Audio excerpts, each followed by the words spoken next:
You're tuned into the Writing Community Chat Show, the live streaming YouTube podcast that brings you the stories of authors, screenwriters, and more. Indie or established, this show's for the community, and we invite you to be a part of it. Head to the writingcommunitychatshow.com for more info. The WCCS. Together as one, we get it done.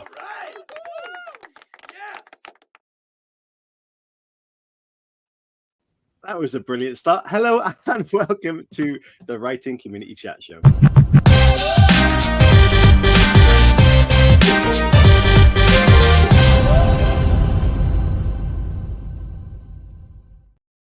Hello everybody and welcome to the Writing Community Chat Show. We are back here on a Friday and it's great to be back because, you know, some weeks and some days, just like I had today, are a bit tough throughout the week, but it's great to get to this point and really just relax, have a drink, have a great chat with the community and our guests. So I'm very grateful to be here.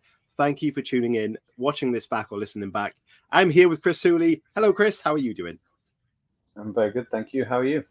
Really good. Now I've got to this long weekend and we can celebrate this and just enjoy tonight's guest because I have interviewed this guest at Harrogate for Pan Macmillan very recently and it was a fantastic interview. So I'm really happy to bring this show guest along to this show and pull out some really great tips from someone who's got a lot of experience in the crime genre, Chris, which you absolutely love.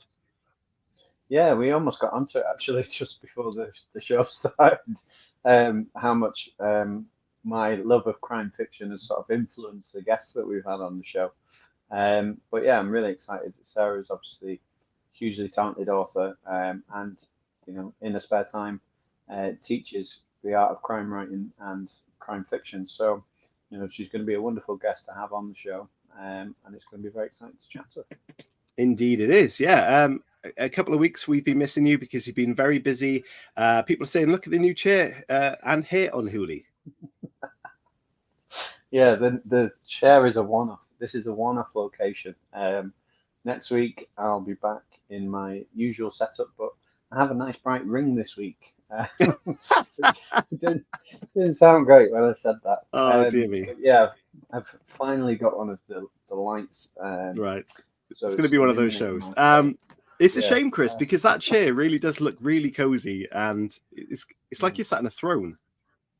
Yeah, I mean, to be fair, it was just the way the sort of setup in the room worked.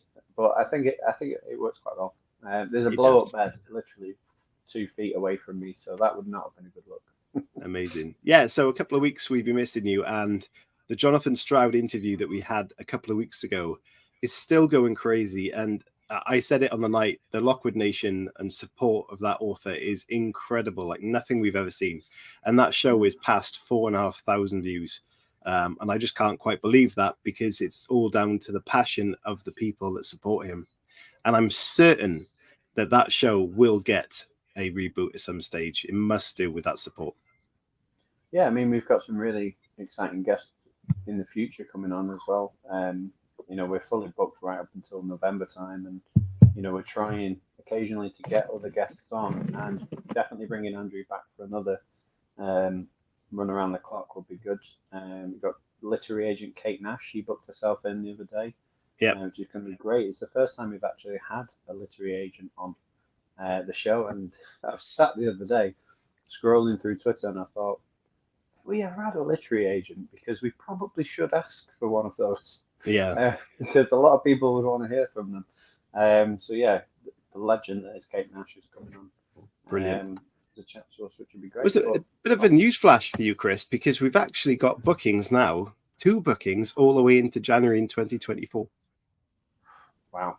I mean, yeah, we are booked up right now.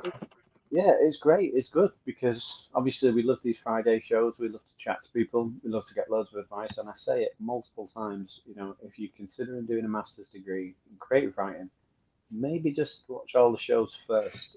Yeah. Because you probably get quite a lot of insight into the craft. Definitely. Well, without any more jibber jabber from us, I think we should get our guest on, because we're having a great conversation before we started the show.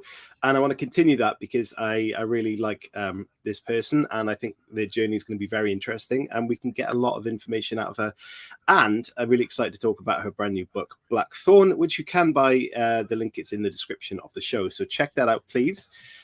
So tonight's guest is a critically acclaimed author of crime fiction. Her debut novel, Someone Else's Skin, won the Theakstons Crime Novel of the Year and was World Book Night selection and a Richard and Judy Club Book pick, which is incredible.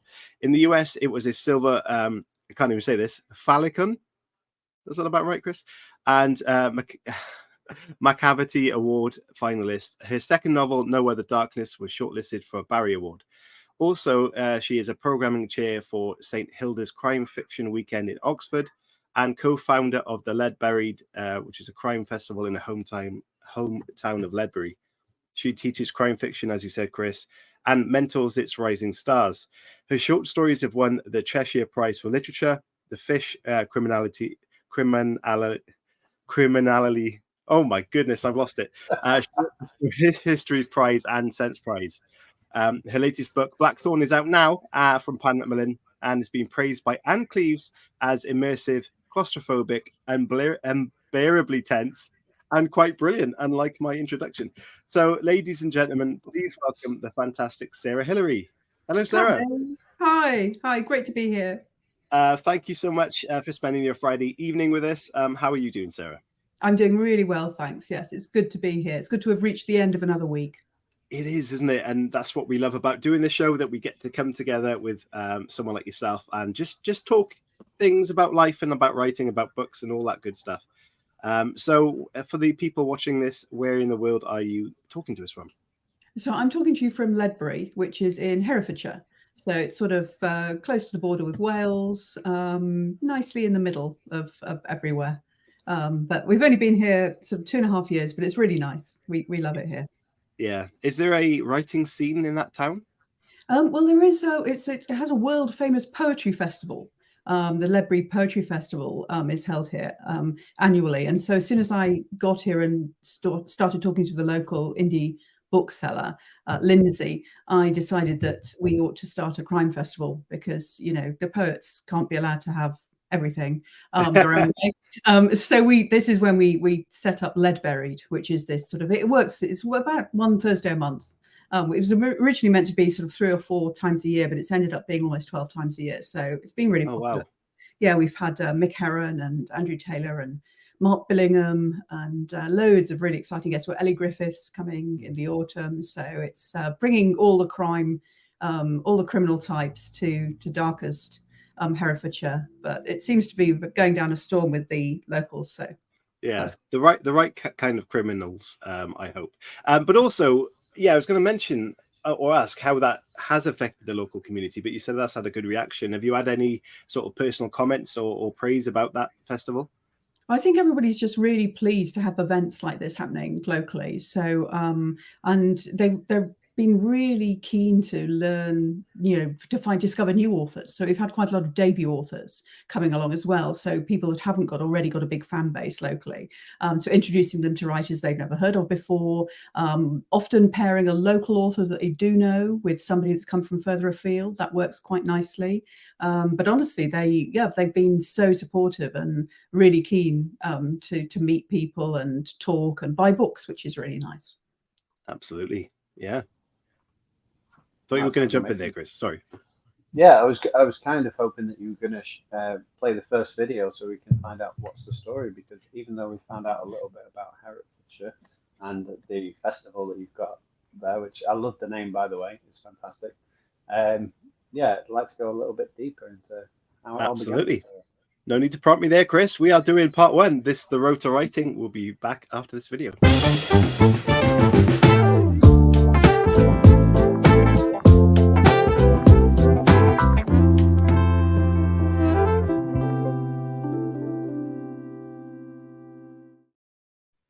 So, Sarah, can you please let us know what the step into the writing world was like for you, and what was the inspiration behind that? So probably in common with quite a lot of writers, I've been writing almost since I was able to hold a pen. Mad little stories. Terrible, most awful spy stories for my sister when I was about 10 or 11. I wish I'd kept them because they were some corkingly bad stories there. Bit of Sherlock Holmes fan fiction at school, that sort of the usual route in for a crime writer. So I've been reading all my life. I always loved crime fiction. Didn't think I could plot a crime novel. So it put me off trying that for a long time. And then a friend of mine said, look, you've got a dark mind and you just should be writing crime fiction because it's where it's at. So I discovered that you don't actually need to plot ahead of time to write crime fiction. Ian Rankin doesn't plot. I don't know if he talked about it when he was on your show. He takes himself off grid for 27 days and writes the first draft in that time of his books, or has done in the past, I know, which is pretty impressive. And 27 days is one day less than it took the zombie apocalypse to start after the monkey bit the scientist's arse. So I was quite impressed personally. But no, so I did what all aspiring authors did, and I stalked an agent, the agent of my choice, and it took quite some time. So I wrote one full length crime novel that actually had probably about 6 different crime novels in it, condensed, packed in, because I wasn't quite sure what I wanted to settle on. Anyway, I got some really good feedback from this agent, but ultimately it was a rejection. So this was the point at which the story will become very familiar to other crime writers and to listeners to your show, I'm sure. So I did that, and then I was told, no, it's not, you've got some good stuff in here, but this book isn't the right one, write another one. So I did that, and so wash and repeat for the next 3 years. And then finally wrote one that my agent did like enough to sign me on. And that was the beginning of an exciting journey. So I from having been a struggling aspiring author for some years, I suddenly found that my book had gone to auction, and more than one publisher wanted it, which is kind of bonkers. And yeah, so it went from sort of just desperately scribbling away in my room, by myself, to the end of my debut year winning the Theakstons Crime Novel of the Year, which was madness, but it was a bit of a dream then. But since then, it hasn't all been a prize a year or anything like that remotely. It's just hard work most of the time. But it's what a treat to be able to do what you love for a living. Yeah, I love that. It's really an amazing journey that seems to have picked up speed very quickly. But before that actually did pick up and you were getting that rejection early on, how did you approach that as an indie author at that point, wanting to get published? Was there a sense of, I'm not fit for this? Or was there a sense of, right, determination, I'm going to get this right? Yeah, so in that order, the way you just described it. So it goes like this: you get rejected, you lie on the floor and you cry, and then you have to decide whether you're going to get yourself back up off the floor, or whether that was it really. And somebody much smarter than me said that the difference between a published author and the many talented authors that are out there is that determination, is that refusal to give up. And I'm lucky. I've always been a bit bloody minded. So apparently, I don't remember this when I was small, but one of my grandmothers said that you'll never get Sarah to do anything she doesn't want to do, famously, when I was tiny, before I knew what I was doing. And that then became, you'll never stop Sarah doing what she does want to do. And I think you do need a bit of that when you're an author. There were moments when I thought it shouldn't be this hard. If it was meant to be, it shouldn't be this hard, so maybe I'm kidding myself. Maybe, the rejections are trying to tell me, actually, you shouldn't be doing this, Sarah. But I think that's just to do with the odds. If I'd known the odds of being signed by my agent, how many manuscripts, how many thousands of manuscripts she saw every year, and how, count them on the fingers of one hand, new writers she signed, I might not have pursued it quite as long as I did, because the odds were tight, very difficult. But on the other hand, ultimately, the world wants more books. That's the reality of publishing. So, you don't know how good a book you could write until you've been rejected. That's true. Looking back, I tell myself I didn't lie on the floor crying that much. I just thought to myself, yes, this is my opportunity to write a better book. And I did, ultimately that's what you need to do. And then by the time I was finally in a room sitting face to face with an agent who was about to sign me, I got complimented on my stamina, on the fact that I didn't give up. And I feel I did learn a lot through that process about listening to advice, taking it on board, improving, getting better. And all of those skills are actually really, really useful when you are being a published author, because you have to learn how to widen your world that was just you and your characters and your computer or your pen and paper, and make space for all those other voices. Yeah, I feel like for an agent signing an author, that is a real sign of strength for them as well, to say that the author that I'm dealing with hasn't just given up on the craft quite easily. They've worked on the advice I gave them, and actually they continue to push when a lot of people have just folded, which that would have made up their decision for them in the first place, but you kept going and proved that you had done the work. So I think for anyone who's in that position, that's exactly what you need to do, and you're proof of that as well. Yeah, and listen to the advice, separate out what they're saying, because there's always, if they're encouraging you, there'll be some stuff that they're saying, this is great, do more of, and there'll be some stuff that they're saying, actually, you need to get better at this. And read the books that are being published, reread your favorite books, read bad books even, because you can learn learn stuff from that. The worst advice I ever heard when I was an aspiring writer was, you shouldn't be reading when you're trying to write. Books are the devil's candy, was the phrase I read in a book, which is such nonsense. A bit like telling a landscape artist not to look at trees. Sit in a room and draw a tree. You're not allowed to actually look at one. So obviously books are where we get our inspiration from. That's, every writer was a reader first and should continue to be a reader, I believe. So what was it like when you had your book was taken on, but you had interest from multiple publishers? How did you take that as someone in that position? Well, that was very odd. I mean, I was just hoping for one person to be interested. And usually it does happen like that. It isn't always the case. It wasn't a massive, great big international auction or anything like that. So I just had to basically leave it in the hands of my agent, who knew what she was doing. It was exciting, but just to say, you do what you think best. And then it came down to two publishers that were both very keen, and they wrote little pitches to me, which was very strange, because most of your life as an aspiring author is trying to catch the attention of the publisher, and so this was the publishers trying to catch the attention of me, going, you should let us publish your book. And that was very interesting. And but to try and make a decision when you were just like, I'll be happy to be published. And so that's when an agent is really useful, because they are going to guide you on, well, actually, this is a long-term venture that hopefully you're going in, going on a long journey here, not just a one book adventure. So yeah, you have to try and stay calm, but obviously you can get excited. And one of the things I did was phone up a friend of mine that had been in this with me all the way through. In fact, that Someone Else's Skin, my debut, is dedicated to her, Anna, my lovely friend Anna. And we did just scream down the phone to each other for a short while. I think everyone's done that. I bet even Ian Rankin's done that. I think, there's one person that you'd get excited and, feel like that about it. So, yeah. I'm sure he had a nice pint. Yeah, he probably did. I think you're right. A few, I'd imagine.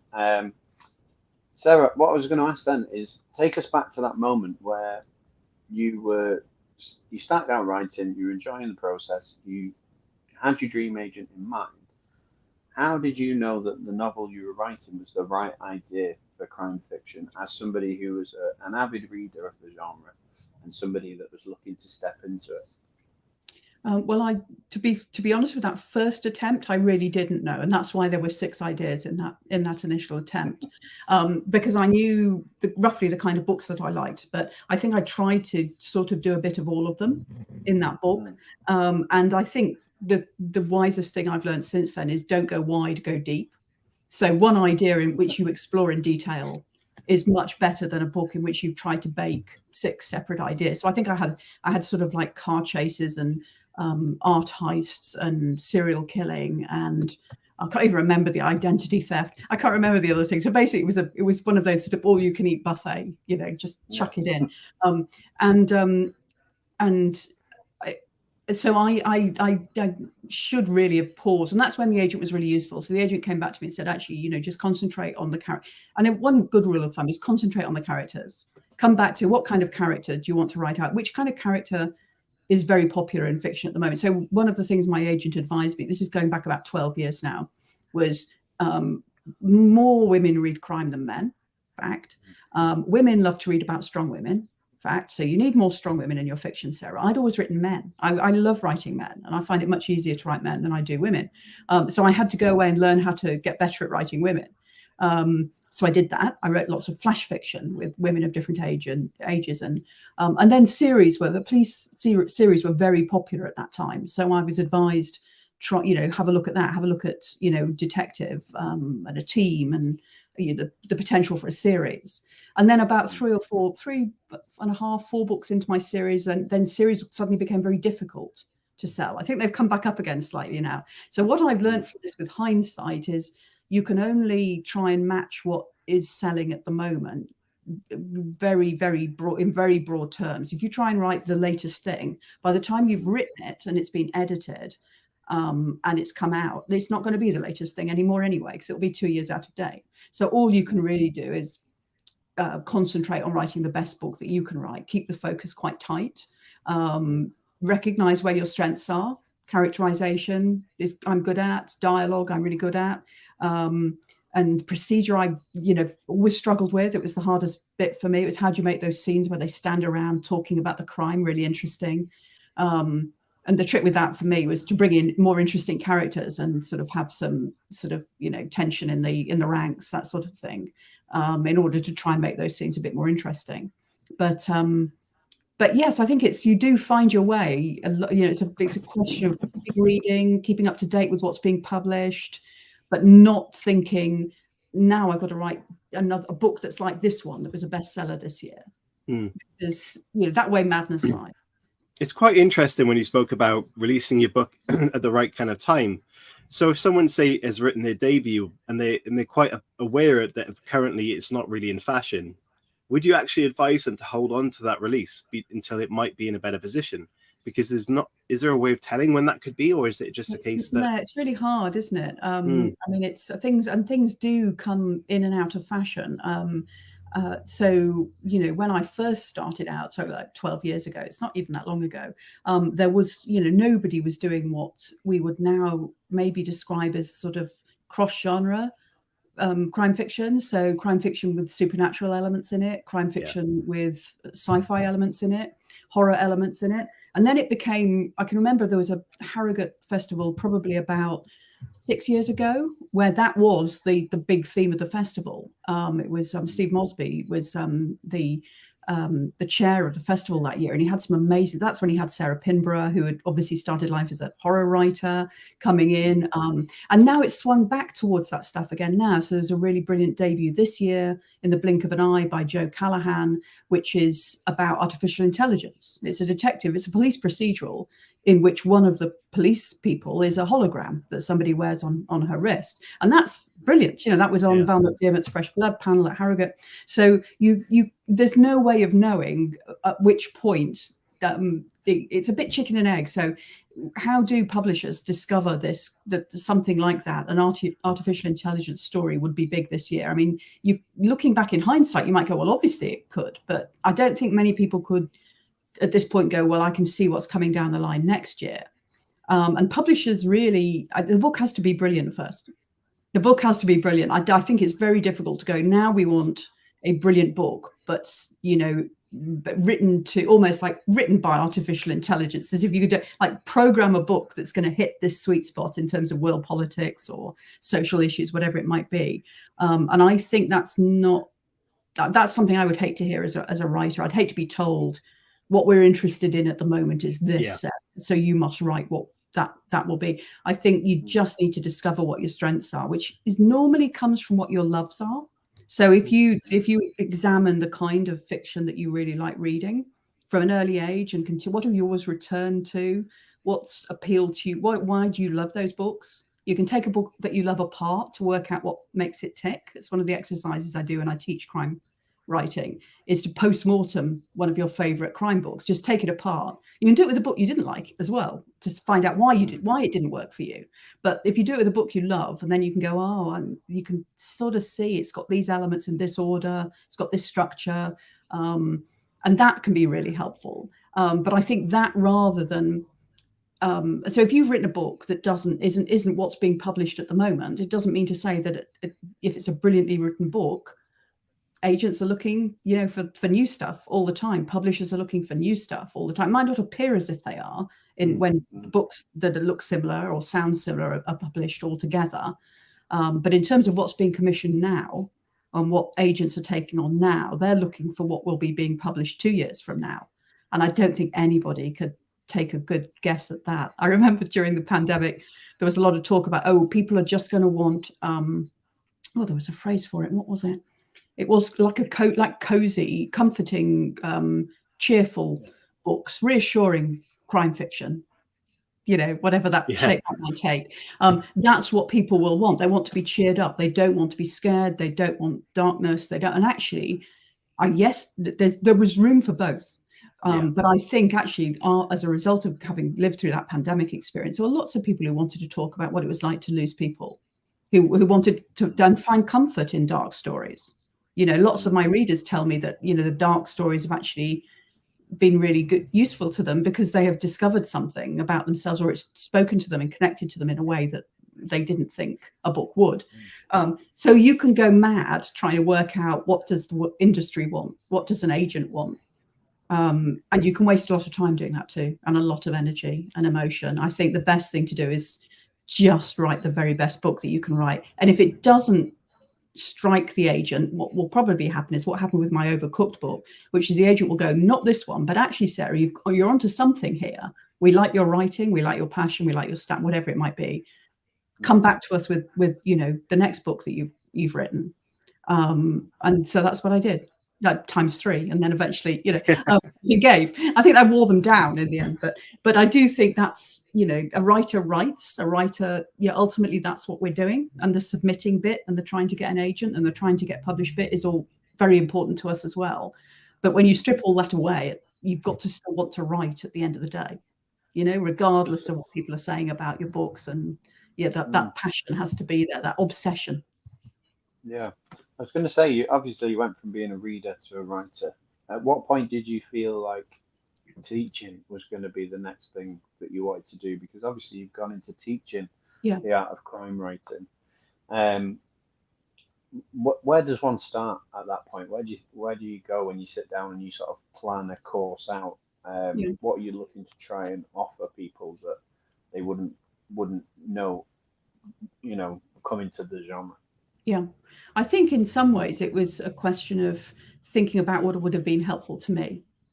It was, and I never thought, I can be a teacher now that I know, because I come from a family of teachers actually. So I was always very keen on it's a really different skill set, to, especially when you don't plot like I don't. So it's how do you explain how to write a crime novel when you've just, really what I do in essence is I make it up as I go along, which works for me, and it works for Ian Rankin, it works for lots of other people, but it's not very helpful as a concept. It's like, just make it up as you go along. That's not a course, is it? So then it was a question of unpacking which elements, how does a crime novel tick? What elements do you need? Like great characterization, you need a protagonist, you need an antagonist, you need rising stakes, you need, all of those elements, and you need to read widely. And which books could you read that might help you get a good concept of, the rhythm of a plot, or ending a novel? That's a really difficult one. Bringing it into land without losing the wings off the plane. That's a tricky one too. So I think it's a consolidation of all the things that I'd learnt by just writing and making it up as I went along, trying to then distill from that something useful that I could give to other people. But it does seem to work really well. The course that I teach involves sort of a lot of workshopping with a group of students who are on the course, and they all look at each other's work. And I think that is really useful, looking at how other people are working and being made to give constructive criticism on someone else's work. Often you'll suddenly see when you're doing that what it is about yours that you haven't quite understood, or it suddenly unlocks something. So it's a solitary craft, writing, but I think those kinds of environments, those kind of workshops, those kind of team efforts can make it feel less lonely, and you can learn a lot from that. Amazing. when it comes to the crime fiction in itself, then what is it about the genre that you love? Specifically, anything in particular? Is there something that really draws you into it, or is there a certain type of the crime genre that you love to write? So I love the darkness of crime fiction, but I love the light and the dark together. So I love a story where there's some humor in there, lurking, even if it's a bit dark and sick and twisted. I like that. I like the fact that crime fiction leads us into all the darkest corners, turns over all the stones, and you get to see the stuff, that makes us all tick, or what we're afraid of. I never believed in write what you know. I always think, write what you fear when it comes to crime fiction. That is a great rule of thumb. What scares you, and how can you make your readers scared by it too? Because we're all scared by different things. And I do think it's, the psychology of it. I was never a huge fan of detective stories growing up. So, I mean, I loved Sherlock Holmes, but I loved the character of Sherlock Holmes and Dr. Watson and the other characters that came to ask for his help, or the villains. The puzzle in itself is something that some people love crime fiction purely for the puzzle. They like, taking it apart, seeing it, going with the detective, having it solved at the end of. I like people as puzzles, so I'm always more interested in, those characters like Tom Ripley or Hannibal Lecter or Will Graham. Those characters that are larger than life, but also like us enough for us to feel a connection to them and want to spend time with their company, even if it's a bit dubious. But yeah, I think I've always I came through to crime via horror, if you like, slightly. So I read a lot of Edgar Allan Poe and ghost stories and Stephen King. And so I think that informed quite a lot of my early interest in crime. So why, if that's the case, why didn't you want to go into the horror genre? Well, that's a good question. I think, again, it's to do with the characters. So you very, very rarely get a horror series, and I love series characters. So I wanted to write a series. Crime is a more natural fit, I think. I have just written a Japanese ghost story, which I'm quite pleased with, because I've really freaked myself out with it, which is what I'd set out to do. I started writing it when I was in Japan, just before the pandemic, actually. And so I do, I will write short stories that are scary, but I actually find crime fiction allows me to be scary and allows me to confront my fears in a way that horror. I'm a huge fan of horror films and horror TV shows. I find it much harder to be scared by the written word for whatever reason in horror writing, whereas crime fiction can really unsettle you and disturb you in the way that a good ghost story can, and that, I think, is my favorite kind of horror. I think what's really kind of personal about crime stories and crime fiction is that it's on our doorsteps a lot of the time, and it can be in our houses, for example. And I think that's what really relates people to it, and why it is so absorbed by the communities. But horror, I'm very similar in the horror TV and film sort of genre. I love watching that. Is there anything that you're currently into at the moment? I swung around for the third time, attempt to watch The Terror, which is that with Jared Harris, and I'd had 3 goes at watching it. I hadn't been able to get past the second episode, because it's about it's based on true historical event of these ships trying to get out across the snowbound wastelands in order to find trading routes, and then I knew it was horror, but nothing horrible had happened. It was just they were stuck in the snow, which is scary. It's pretty horrible. then they suddenly took off in about the 3rd episode. They suddenly introduced this sort of monster, and the claustrophobia and the madness that was taking hold of the guys stuck in the ice. So that really obsessed me whilst I was watching it. I was kind of like in terms of horror stuff, really worked for me. In terms of crime fiction, huge fan of Mick Herron's Slow Horses books, and that adaptation on Apple TV is fantastic. One of the best book to TV adaptations I've ever seen. Okay. Trust me, Mick's fans we're a weird lot. We're so, oh my God, they're going to mess it up. It's not going to work. The characters, the actors will be miscast, but it ended up, everything in it about it is superb. So that's really gratifying, isn't it? When they take one of your very favourite things and they've made it really successfully into a new entity. So yeah, I definitely recommend that. Amazing.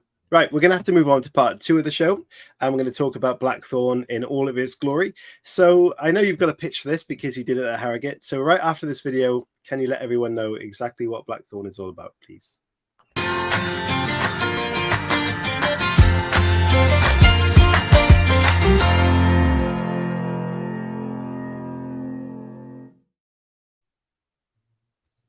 Are you waiting for me? Am I just going straight? Yeah, go for it. Go for it. Okay. So Blackthorn is set on the cliffs overlooking the Cornish Sea in a dream paradise building project that's been designed for a very small select group of families. Just 6 of them move in one summer to these Scandinavian-inspired dream dwellings on the top of this cliff, and then over the course of 6 weeks, this one summer, the whole of the Paradise Project turns into a deadly nightmare.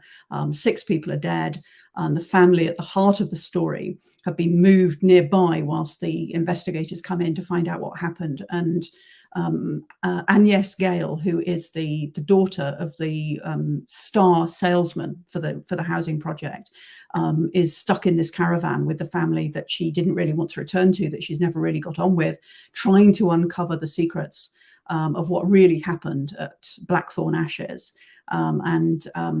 As in all good crime fiction, she discovers that everybody is telling a lie of one kind or another, and the worst lies are actually being told by her own family. So that sets up the story, and she's got this period of time with the clock ticking to try and find out what really happened at Blackthorn Ashes. I really like the idea of this, and the mood, the location you've taken already sets the mood. If anyone kind of knows what that's like in those areas, especially when it's dark and stormy times.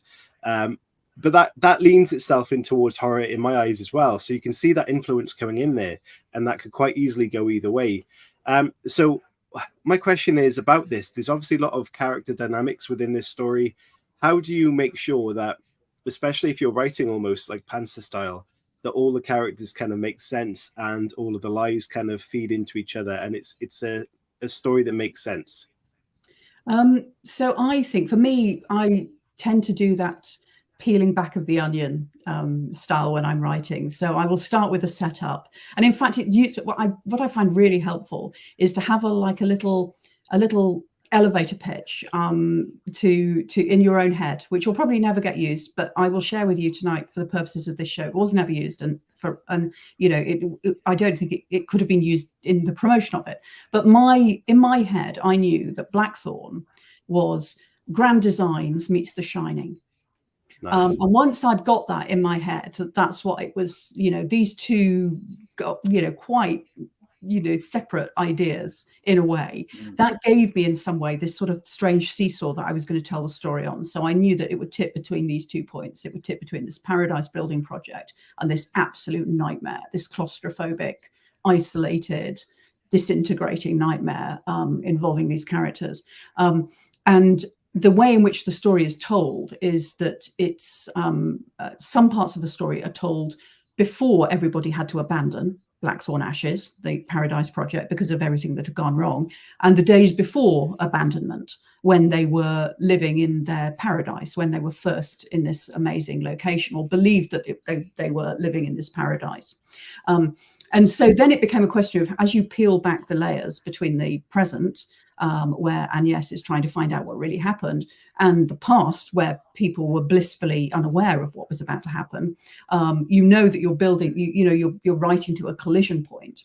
And so those characters were going to hold this story. So Agnes is one of the people telling the story, and she's autistic. So she's 29, but she's autistic, and so she is one of the first people to know that something's wrong in Blackthorn Ashes, because she's hearing things and smelling things and sensing things in a way that the others aren't. But because there is not a lot of understanding around her condition, there's a lot of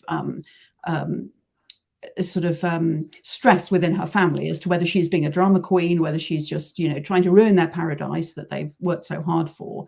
And one of the other people who tells the story, especially in the past, is her younger brother, Christy, who's 13 and who really believed in Blackthorn ashes. He believed so much that even after 6 people have died and they've been moved to this caravan, he wants to go back every day. He wants to go back into those houses and he wants to reconnect to what he believed was his perfect home. And so there instantly you then have this setup, this collision course between the characters as well. So I think a collision course between moments in time, and then between the characters themselves. I think there's always conflict in a crime novel. And characters sort of rub up against each other right from the beginning in Blackthorn. And it's a question of who can Agnes trust, who should she believe, because everybody is telling her different versions, and what have each of them got to hide? And then how do you unpack their secrets? Incredible. Yeah, it sounds very complicated to write, but the feedback, especially having reviews from people like Anne Cleeves, must be very rewarding to hear. So how have you received that feedback, and has it informed your writing anymore? Have you taken any advice from the feedback you've gotten, or are you just kind of content with how the story's written and moving forward with that experience as well? I think as writers, we're always trying to connect to our readers. So that's why it hurts when you get, a 1-star review, or you get somebody who says they hated the characters. That can feel quite personal. Yeah. Or if you failed in your main task as a writer, which is to connect to other people, or in some ways purely to entertain. If they weren't entertained, then that's, you feel like you've missed what you were trying to do. But then you get amazing feedback, and you remember that not all books are liked by everybody. Yeah. That in the whole world, how many people do really understand us as individuals? How many really close friends do any single one of us have? And why do we think that our book should therefore be appealing to, millions of people? And so you have to sort of be, again, you've got to be careful not to go mad, because if you try to write to every single piece of feedback that you got, I think I would just sit like a rabbit in the headlights, not knowing what to do. It's like, Anne Cleeves said it was really good, but one review on Amazon said it wasn't. I don't know. So I think that, there is a real danger of getting sucked into that. And actually, any writer will tell you that, it doesn't matter how many 5-star reviews you get, or how many, of your writing heroes give you amazing reviews, it will be the 1-star review on Amazon that is utterly, gets you in the end. So Mark Billingham and Chris Brookmeyer do a show at the end of some of the festivals they go to, where basically they just read out their 1-star reviews on stage with appropriate, cursing. And but it's, because it's a thing that we obsess about. So I think at the end of the day, you come back to, what's the story that I can tell best? How can I, I can only really write, and this sounds really pompous and I don't mean it in that way, but you can only write your own truth. So, and in Blackthorn was an extraordinary book for me in a way, because it was the first time that I had written an autistic character that I called autistic.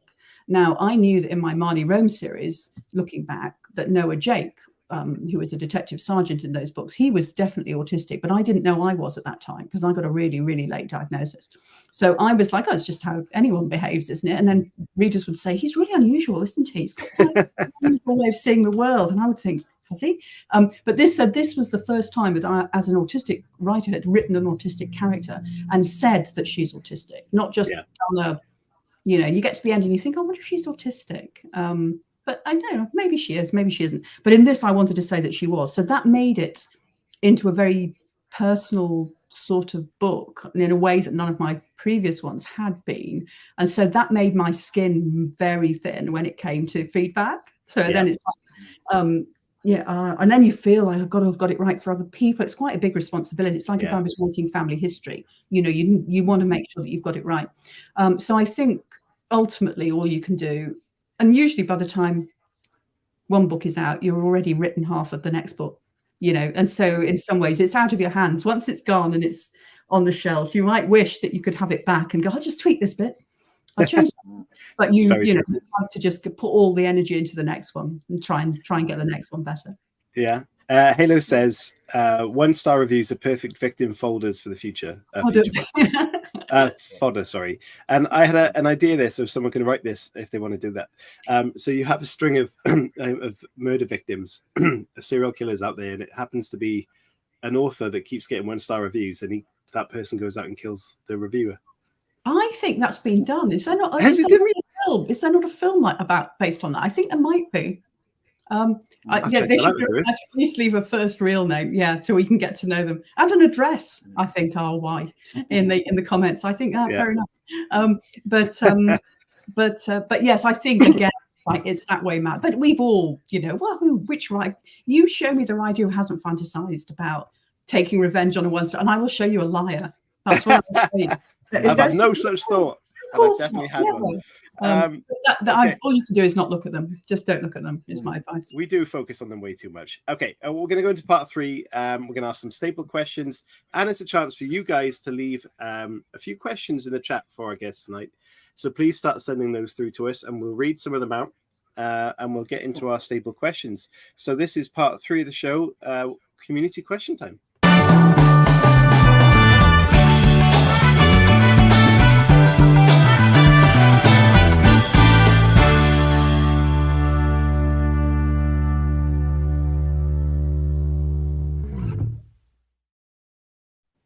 So, Chris, whilst they're typing furiously in the comments, do you want to start us off with the staple questions, please? Yeah, so Sarah, one of our first staple questions is, if you could take any character from fiction and make that character your own, which character would you choose and why? That's a really good one. Am I allowed 2, or is that cheating? Yeah, go for it. I mean, you like different narrative perspectives and stuff. Yeah, so work. I would like Tom Ripley to come and play, but I would also like Mrs. Danvers from Rebecca, because I think Mrs. Danvers as the housekeeper for Tom Ripley would work really nice. He's got that lovely house he hangs out in France in the later books in the series, Belle Ombre, and he's forever cleaning the moss from the steps when he's not killing people. Tom, he's very house proud.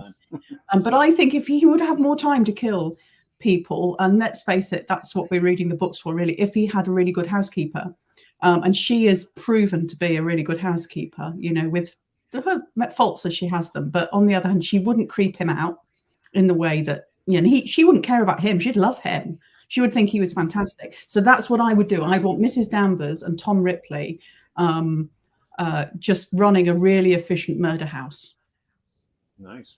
So it's almost like Alfred's Batman. Batman to Alfred's situation. Exactly. It is exactly like that. Yeah, I think so. It's very similar.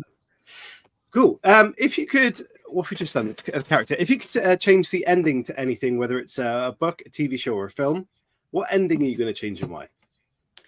I think what I would do is, there's quite a lot of Hitchcock's films where he wasn't allowed to have the ending that he wanted because the studios wouldn't let him. Right. And so I think I would go about reinstating the endings that he wanted. So my favorite one is it's not my favorite Hitchcock film, but my favorite missed opportunity ending is Suspicion with Cary Grant and Joan Fontaine, in which she suspects that Cary Grant she marries him, but she suspects he's a murderer. And the studios demanded that no, of course he wasn't at the end. It's Cary Grant. Come on, it's Cary Grant. But I think Cary Grant would have made a brilliant murderer. I think he should have been allowed to play a villain more often, because occasionally, just occasionally, he would play almost like a villain character. And we all know him as being the charming, good-looking, slightly comical character. But actually, I'd like to have seen him be really dark. And the whole thing to end the way that Hitchcock wanted it to end, which is that he does murder her. She knows he's going to murder her. And she writes a letter telling people that he's murdered her, and he takes it and posts it the next day after he's murdered her. What a great ending. Isn't that great? It's much better than oh, no, of course I wasn't trying to kill you, darling. It's fine. Ending, which the studio made them do. So that's what I would do. I would have proper murderous endings like Hitchcock wanted. Love it. Great stuff. Yeah, I've got this is not a staple question by any means. I've just literally thought of it, and I thought I'm going to ask it. Why not? There's been a lot of talk about UFOs recently, so Yeah. this is my tedious link to UFOs. If you had to present a book to an alien species that they could read that Yeah. represented humanity, Oh wow. which book would you choose and why? Oh my God. It depends whether they're friendly aliens or not. Because if we didn't want them to come and populate Earth, then you could give them. There's so many good books we could give them. Yeah, well, you could set the tone. That's the thing. You could set the tone, People in the the chat can answer this as expectation. well if they want. You could set the expectation. Oh my God, that would be so amazing. That is a really, really good question. And That's a new staple question, Chris. Yeah. I can only now think of really dark books that I would like the aliens to read. I would quite like to read Red Dragon. I think that would be quite a nice introduction to the variety of Read our own here. Imagine what we do for you. Exactly. What are you bringing to the party? But I should give an uplifting example, shouldn't I? Something maybe Ulysses. They should be made to go and read Ulysses, and if they're still interested in coming after they've read that, then they've really proved genuine interest, and it's not just a tourist destination for them. I think that would be a good, that would sort the men from the boys, I think. Yeah, definitely. Maybe. Yeah. So you've kind of mixed these questions up. So I'll ask one of you. If you don't mind me asking this one. Do you know what? I'll do the morbid one about the deathbed, but you do your other one because I know you like that one. So Sarah, if you're on your deathbed many, many, many years down the line, many years, and you look on your career, what would success look like to you? So I think just the books that I've been able to get out there, because that was until I had my first book published, which wasn't until my late 30s. That to me was the measure of all success from when I was small. I mean, I was the most precocious teenager. When I was about 11, I used to write to Warner Brothers using the addresses in the back of the writer and artist yearbook. So pitching film ideas to them. I hadn't actually written the scripts, but I was really keen on pitching ideas. So from a really early age, I wanted to be a published author. And so I think, so far I have got 8 published books, and I've got a 9th one coming out next year. And that doesn't include, anthologies and things that I've been in. And so I think probably, I could die tomorrow and I would feel that I've achieved success. Obviously, if I do live many, many, many more years, then maybe I'll look back and go, my success was not dying on the 26th of August, 2023. Were you ever sat there as like an older teenager and went, this film looks really familiar? Yeah, and it's like definitely. something you pitched them. Yeah, definitely. That was my feeling. I definitely did. I definitely did think that. There was definitely one. There was a sci-fi story that I pitched them when I was 12, which was about guys going back in time to assassinate Hitler. I'm pretty sure that's been seen. I don't know if that was quite a unique idea. I feel nobody else could have really had that. I should have copyrighted that idea. I bet they were rubbing their hands, all these people sending in ideas for films. They were like, this is brilliant. Yeah. She sent us another one. Yeah. Yes. Give that to the screenwriters. We'll sell this one. Yeah.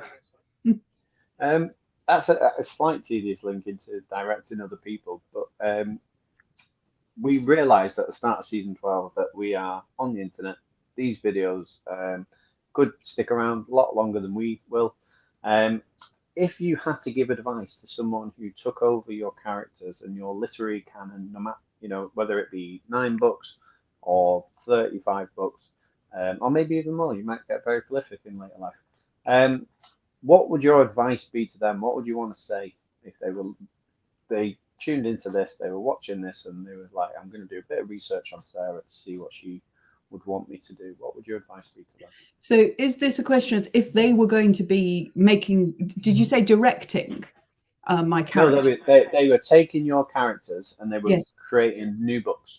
Okay. Do you know what? I would just say go for it. I really feel, I have seen, having said that I've seen a brilliant adaptation of books that I've loved. I've also seen some terrible ones. But to be honest with you, I sort of feel once a character is out in the world, it partly belongs to the readers anyway. So I don't have any particularly precious feelings about any. I'm quite protective of Noah, Jake, from my Marnie Rome series, despite the awful way that I treated him a lot of the time. I think he should be allowed to continue to party and have a good time sometimes. So it'd be sad if he suddenly became really serious. I think, I think, to be honest, if somebody else is going to pick up a character, do something interesting with it. I don't care. I'd rather, in some ways, they did something completely wacky than if they tried to do a diluted version of what I'd been doing. I'd quite like to see what inspired them about it, and I suppose that's the reader in me. I want them to do something that would make me want to read it, regardless of whether it remained in character or not. Yeah, I think that's a very encouraging answer. Just imagine someone 100 years from now going, "She said I can do what I want this time." She said so. I'm interested. Obviously, you're writing another novel now. Are you always going to stick to the crime genre, or will you actually get to the point where you think, do you know what, I'm ready for the horror side of things, or some other genre? You mentioned writing comedy into your books. Would you ever go in a different direction?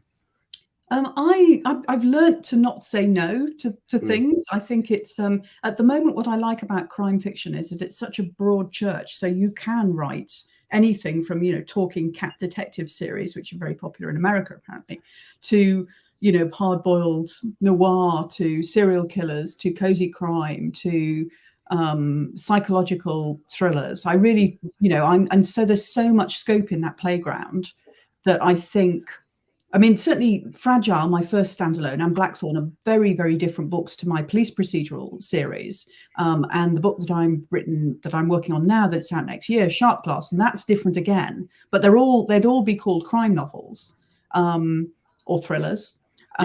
So I, all my favorite books, even those that haven't been sold as or marketed as crime novels, a good story usually has an inciting incident. And if you've got a dead body or you've got a mystery, then that often is, even if they're not going to market it as crime fiction, it could be seen as crime fiction. So the propulsion that you get within a crime novel really appeals to me. And I suspect I'll always want to write within this genre for that reason. Having said that, as I say, the Japanese ghost story was great fun to write. So you never know. You nailed it earlier when you mentioned that the crime genre is so flexible now. Like, for example, Sarah Pinborough's Behind Her Eyes.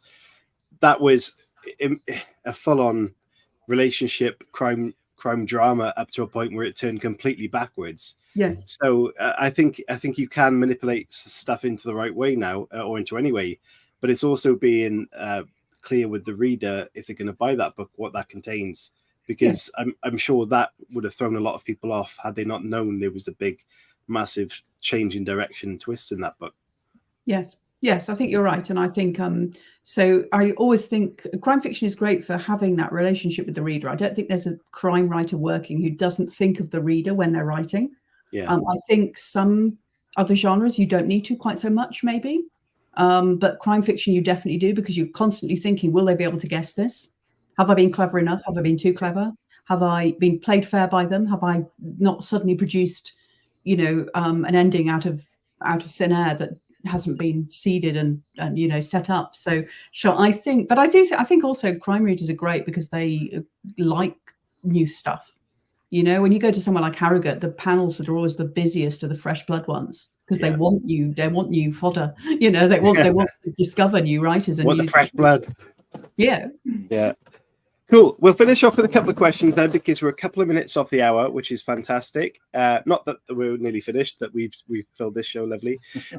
Ross Young has the first question. He says, is there anything you've removed from a novel that you wish you'd kept? That is an interesting question. That's a much more interesting question than do you wish you could go back and change something in a novel, which is the normal one that you get. Have I removed something from a novel that I wish I'd kept? I don't think there might have been one or two jokes that I took out in some of my novels that I just, it was getting a bit silly, and I thought, well, it's got to move the plot on. But then I feel like, well, that was a really good, a good pun or a good joke, and I think the readers would have liked that. So probably it would be something like that. What was the reason for taking a joke out of the story? I think it will have been pace. I think it will have been, they've messed about enough now. They've got to get back to the serious business of, You need a bit of humour, but you too much and it starts to slow the pace down. So it will have been a pace decision, I should think. Yeah, interesting. And Halo Scott, to finish up with, who is your favourite villain and how would you write them differently? That's another very, very good one. I think I've slightly spoiled this by mentioning Mrs. Danvers already. So I do think that Mrs. Danvers is, she's not the chief villain in Rebecca, but she's certainly a very interesting one. And I would love to write her backstory. I'd like to see what she was like as a child and a young person, how she became. I'm always fascinated by how people have become the monsters that I don't really believe in monsters, but because there's always some, all of us have something a bit monstrous in us, and monsters have something that isn't monstrous in them. But that's what's interesting to me. That's why I love Red Dragon and Silence of the Lambs, because they unpack those characters so brilliantly. So particularly in Red Dragon with Francis Dolarhyde, the way he's, we learn how he became who he became. I think origin stories are fascinating. So I would like to write Mrs. Danvers' origin story. Brilliant. In relation to able to do that. Like, sorry, who would own the rights to Rebecca now? No, you're quite right. It would be very difficult. The rights would be owned by the Daphne du Maurier estate. Right. So yes, it would. It's a complete pipe dream. Well, maybe stranger things have happened. We've had a lot of authors on the show that have ended up writing their favourite characters. Yes, so you never know. It could happen. Yeah. In relation to your last question answered, Ross said his entire books are built around finding a way not to remove the jokes. And Brandon's just thrown one in there very quickly. Who is your favourite Disney villain? My favourite Disney villain? Oh, crikey. Have you got one, Chris? I'm trying to think of I can't even think any. My mind has gone completely blank. I always liked, and this is not what you meant, Brandon. I apologise for this. I always really admired the way that Donald Duck would get really angry. When I was a kid, I used to. There was a joy in that to me. Not when he was being nice and he's hanging out with his nephews or anything like that, but when he was absolutely furious with everybody around him and these. I'm sorry, Ursula. Of course, there's a better answer, isn't it? Ursula. Anybody is better than Donald Duck. Fantastic. Yeah. So I've actually found Donald has no plants. It is true, which is horrific. Yeah. That is quite villainous. I found a countdown for Disney villains. If you want to see who the top 5 are. Oh yes. Let's see if I can find them. The numbers. The numbers have gone. Mother Gothel from Tangled. She was quite a meanie. I've never seen that. Lady Tremaine from Cinderella. I do like the witch from the wicked stepmother from Sleeping Beauty when she turns into a dragon. Yes. She's pretty cool. The Queen of Hearts and Alice in Wonderland. She was a great character. Yeah. And Shere Khan from the Jungle Book. Yeah, Shere Khan, excellent one. Actually, I was just about to say all of those were women. Wasn't that cool? Until Shere Khan at the end. But all of those, that's really cool, isn't it? That we've got a whole list of. I mean, I think if you were to look at another, especially with it being Disney, I think that's quite telling. Someone ought to write a thesis on that.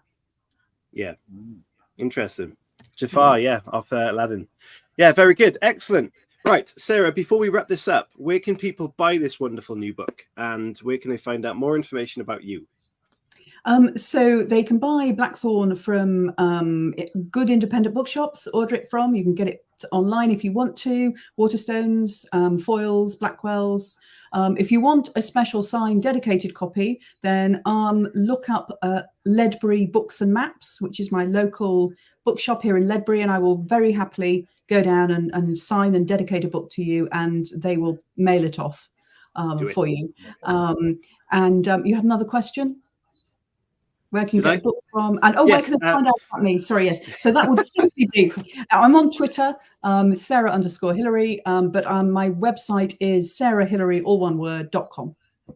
Fantastic. Halo says, amazing interview. Thank you so much. You, also, a massive thank you to you guys spending your Friday evening with us. Yeah. It means the world to us that you do that. And please hit the like button, and I'm sure you subscribe to be here. I know a lot of you have. Leave some comments. Follow Sarah on social media and become make the community a bit bigger. Don't just like the video, go and follow her as well, and keep in touch. I'm sure Sarah will answer some questions online, and definitely, yeah, we all have that friendship on Twitter. So yeah, do that and expand the community. Chris, anything else from you before we finish? I was just going to say, well, two things actually. When do we stop calling it Twitter and start referring to it as X? Never. We just never do that. We just never do that. I just can't do it. I mean, follow us on X. No. He'll change his mind anyway. It'll be called something else by the end of the year. Yeah. And the second thing is actually Ross Young has commented multiple times in the chat tonight, so thank you.